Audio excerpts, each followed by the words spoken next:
प्रणाम करै छी अपने सब गोटेन के। हम सारला सिंह आइ एकटा अपने सब लोगन लेल लोकगीत लऽ कऽ एलहुँ हन, से सुनू।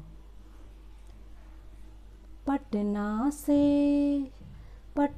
से बैदा बुलाएदा हो नजरा गईन गुइया। पटना से बैदा बुलाएदा हो नजरा गईन गुइया। नजरा गईन गुइया, नजरा गईन गुइया। पटना से बैदा बुलाएदा हो नजरा गईन गुइया। पटना से बैदा बुलाएदा हो नजरा गईन गुइया। बाड़े बलम गैल पूरबी वतनिया, पूरबी वतनिया, पूरबी वतनिया। कोई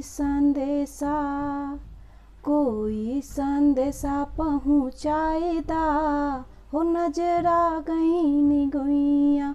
कोई संदेशा पहुँचाएदा हो नजरा गईन गुइया।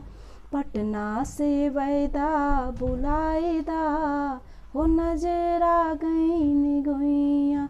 पटना से बैदा बुलाएदा हो नजरा गईन गुइया। लेहुरा दे बड़वा करेला छेड़खानी, करेला छेड़खानी, करेला छेड़खानी। ओ सासू जी समझाएदा हो नजरा गईन गुइया। ओ सासू जी समझाएदा हो नजरा गईन गुइया। पटना से बैदा बुलाएदा हो नजरा गईन गुइया। छोटकी ननदिया बड़ी सौतनिया, बड़ी सौतनिया, बड़ी सौतनिया। ननदो के गौना कराएदा हो नजरा गईन गुइया। ननदो के गौना कराएदा हो नजरा गईन गुइया।